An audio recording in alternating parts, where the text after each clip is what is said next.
ఏకశిలా నగరి ఒంటిమిట్ట ఆలయం అది శ్రీరాముల వారి కళ్యాణము పౌర్ణమి రోజున అత్యంత వైభవంగా జరుగుతుంది. ఏకశిలా నగరి రోజు పట్టు వస్త్రాలు సమర్పిస్తారు. బమ్మెర పోతన చూడండి, ఈ వీడియోలో చూడండి, ఇక్కడ బమ్మెర పోతన విగ్రహం కూడా ఉంది. బమ్మెర పోతన నాచులు ఒంటిమిట్టలో నివసించారు. ఈయన మహాభాగవతము తెలుగు భాషలో రాసి రాముడికి అంకితం చేశాడు.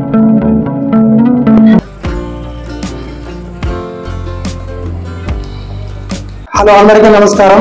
Welcome to my YouTube channel. ఈ రోజు వీడియో వచ్చేసి ఏకశిలా నగరి ఒంటిమిట్ట ఆలయం కోదండరామాలయానికి వెళ్తున్నాం. ఈ వీడియో చాలా బాగుంటుంది. ఆంధ్రప్రదేశ్ భద్రాచలంగా పిలువబడే కోదండరామాలయం వెళ్తాము. మనకి తెలంగాణలో భద్రాచలంలో ఎలాగైతే మనకి శ్రీరాముల వారి కళ్యాణం జరుగుతుందో, తెలంగాణ ప్రభుత్వం నుంచి ఎలాగైతే ప్రభుత్వ ముఖ్యమంత్రి పట్టు వస్త్రాలు సమర్పిస్తారో, అలాగే ఇక్కడ ఆంధ్రాలో వైఎస్ఆర్ కడప జిల్లాలో ఉన్న ఒంటిమిట్ట గ్రామంలో మనకి శ్రీరాముల వారి కళ్యాణము పౌర్ణమి రోజున అత్యంత వైభవంగా జరుగుతుంది. ప్రభుత్వం నుంచి ముఖ్యమంత్రి గారు పట్టు వస్త్రాలు సమర్పిస్తారు. ఈ వీడియో పూర్తిగా ఒంటిమిట్ట గురించి పూర్తిగా మనం తెలుసుకుందాం. ఆలయ చరిత్ర, అలాగే ఏకశిలా నగరి. ఇక్కడ సీతారాముల వారి విగ్రహం ఏకశిలపై చెక్కారు. చాలా అద్భుతంగా ఉంటుంది. అలాగే ఫ్రెంచ్ యాత్రికుడు ట్రావెర్నియర్ అనే ఫ్రెంచ్ యాత్రికుడు ఈ ఆలయాన్ని దర్శించి భారతదేశంలోనే అతి పెద్ద గోపురంగా దీన్ని కీర్తించాడు. అలాగే ఈ ఆలయాన్ని ఎలా చేరుకోవచ్చు అంటే, కడప నుంచి 26 కిలోమీటర్ల దూరంలో ఉంటుంది ఈ ఒంటిమిట్ట కోదండరామాలయం. అలాగే కడప నుంచి రాజంపేట వెళ్లే మార్గంలో 27 కిలోమీటర్ల దూరంలో ఉంటుంది ఈ ఒంటిమిట్ట ఆలయము. అలాగే సమీప రైల్వే స్టేషన్ వచ్చేసి కడప లేదా రాజంపేట. అలాగే సమీప విమానాశ్రయం వచ్చేసి తిరుపతి నుంచి 100 కిలోమీటర్ల దూరంలో ఉంటుంది ఈ ఒంటిమిట్ట ఆలయము. ఈ గోపురం నిర్మాణం వచ్చేసి చోళ సాంప్రదాయంలో ఉంటుంది. చోళ రాజులు ఈ ఆలయాన్ని అభివృద్ధి చేశారు. చాలా బాగుంటుంది ఇక్కడ శిల్పకళ. ప్రతి ఒక్కరి వీడియోలో చూస్తాం. మీరు కానీ నా ఛానల్ కి ఫస్ట్ టైం వస్తే ప్లీజ్ సబ్స్క్రైబ్ చేయండి. ఈ వీడియో నచ్చితే లైక్, షేర్, కామెంట్. వీడియోస్ చూస్తున్నారు కానీ సబ్స్క్రైబ్ చేయట్లేదు, ప్లీజ్ సబ్స్క్రైబ్ చేయండి. సుమారు 14 క్షేత్రాలు కంటిన్యూస్ గా వస్తాయి. మనకి రాయలసీమ, తమిళనాడులో ఉన్న ప్రముఖ క్షేత్రాలు కంటిన్యూస్ గా వారానికి ఒక వీడియో చొప్పున పోస్ట్ చేస్తాము. ప్రతి ఒక్క వీడియో వేల సంవత్సరాల చరిత్ర గల ఆలయాలని ప్రతి ఒక్క వీడియో చాలా డీటెయిల్ గా చెప్తాను. Please subscribe. ఇప్పుడు మేము కాణిపాకంలో ఉన్న వినాయకుని ఆలయాన్ని దర్శించుకొని కోదండరామాలయానికి ప్రయాణం చేస్తున్నాం. చూడండి, ఇది మార్గ మధ్యంలో ఉన్న దారి ఒంటిమిట్ట కోదండరామాలయము. ఇప్పుడు వచ్చేసి మనం ఒంటిమిట్ట, ఇదే చూడండి ఒంటిమిట్ట ఆలయం ముందున్న ప్లేసు చాలా బాగుంది.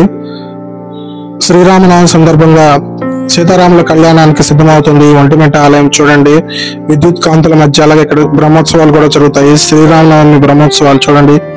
అలాగే ఈ ఆలయము తిరుమల తిరుపతి దేవస్థానం వారి ఆధ్వర్యంలో బ్రహ్మోత్సవాలు జరుగుతాయి అంగరంగ వైభవంగా. అలాగే ప్రభుత్వం నుంచి మనకి చంద్రబాబు నాయుడు గారు ఇక్కడికి వచ్చి కళ్యాణం రోజు పట్టు వస్త్రాలు సమర్పిస్తారు. ఇది వీడియో వచ్చేసి శ్రీరామనవమికి ముందు తీశాను, ఉగాది తర్వాత శ్రీరామనవమికి ముందు తీశాను. చూడండి, ఆలయం చాలా బాగుంది విద్యుత్ కాంతుల మధ్య. వీడియో చివరి వరకు చూడండి, చాలా బాగుంటుంది. చూడండి, ఇక్కడ ఆవులు ఉన్నాయి, ఆవులు. అలాగే చూడండి, లైటింగ్ చాలా బాగుంది. ఆలయ గోపురము.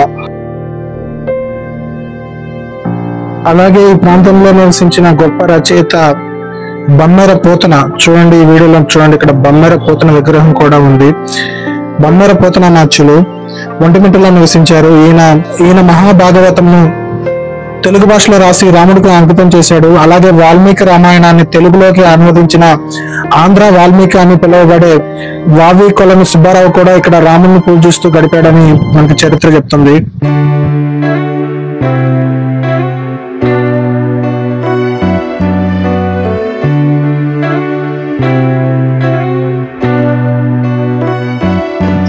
అలాగే సాధువు కవి హనుమాచార్య ఆలయాన్ని సందర్శించి రాముడిని పూజిస్తూ ఇక్కడ పాటలు, కీర్తనలు పాడారని చెప్తారు.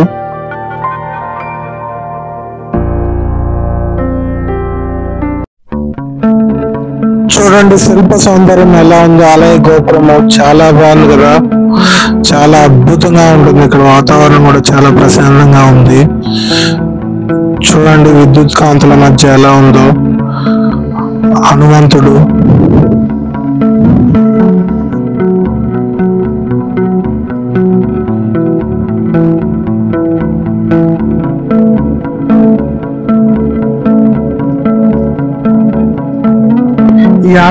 16వ శతాబ్దంలో చోళ రాజులు, అగ్నికులాలు, విజయనగర రాజుల పాలనలో నిర్మించబడింది. ముఖ్యంగా చోళ రాజులు ఈ ఆలయాన్ని బాగా అభివృద్ధి చేశారు.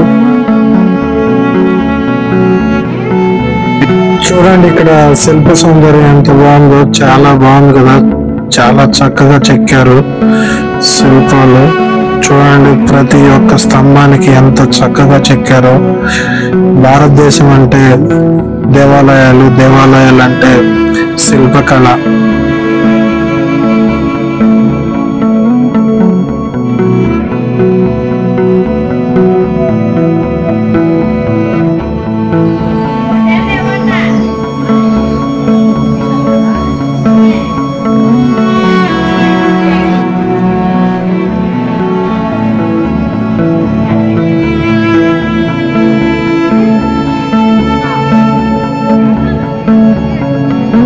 స్థానిక పురాణం ప్రకారం ఈ ఆలయాన్ని ఒంటుడు మరియు ముట్టుడు నిర్మించారని చెప్తారు.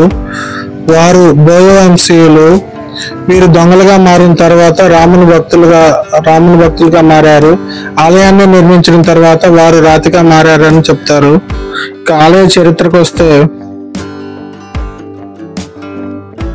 రామలక్ష్మణులు చిన్నపిల్లలుగా ఉన్న సమయంలో విశ్వామిత్రుడు వారిని తమ యాగరక్షణకు తీసుకున్నాడని తెలిసిందే. కానీ సీతారామ కళ్యాణం జరిగాక కూడా అలాంటి సందర్భమే ఒకటి ఏర్పడింది. అప్పుడు మృకండు మహర్షి, శృంగి మహర్షి రాముని ప్రార్థించడంతో దుష్ట శిక్షణ కోసం ఆ స్వామి సీతా లక్ష్మణ సమేతుడే అంబుల పొది, పిడిబాకు, కోదండం పట్టుకొని ఈ ప్రాంతానికి వచ్చి యాగరక్షణ చేశాడని పురాణం చెప్తుంది. తరువాత జాంబవంతుడు ఈ విగ్రహాలను ప్రాణ ప్రతిష్ఠ చేశారని ఇక్కడ ప్రజల విశ్వాసం. ఈ దేవాలయంలో శ్రీరామ తీర్థం ఉంది. సీత కోరికపై శ్రీరాముడు రామబాణంతో పాతాళ గంగను పైకి తెచ్చాడని అంటారు.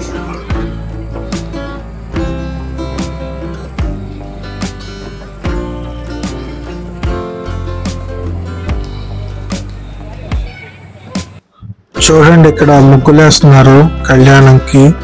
చాలా అద్భుతంగా తయారు చేస్తున్నారు మండపాన్ని.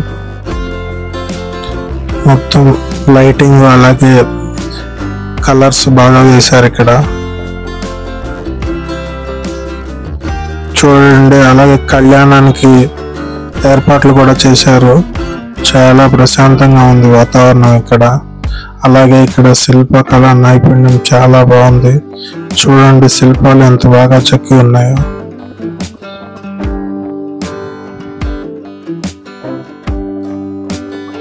ఇప్పుడు మీరు చూస్తుంది స్వామివారిని దర్శనం చేసుకొని బయటకు వచ్చే మార్గం. అలాగే లోపల చూడండి ఇవి స్టెప్స్, చాలా బాగుంది. అలాగే ఇక్కడ ఒక మండపం కూడా ఉంది. ఇవి బయటకు వెళ్ళే మార్గము. చూడండి ఇక్కడ బయట చెట్లకి లైటింగ్ అయితే చాలా బాగుంది. చాలా అద్భుతంగా ఉంది వాతావరణం. చాలా ప్లెజెంట్ గా ఉంది, ఆహ్లాదకరంగా ఉంది వాతావరణం. కాసేపు అలా హాయిగా గాలి పీల్చుకోవచ్చు ప్రశాంతంగా స్వామివారిని దర్శించుకున్న తర్వాత. అలాగే ఇది రథం కూడా చాలా చక్కగా పెయింటింగ్ వేసి చాలా చక్కగా ఉంది. చూడండి చుట్టూ ఆలయ పరిసర ప్రాంతాలు, కొండ మీద అక్కడ స్టెప్స్ మీద నుంచి తీశాను.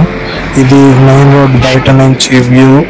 ఇది ఈ వీడియో చూసారుగా, నచ్చితే please like, share, subscribe. Thank you.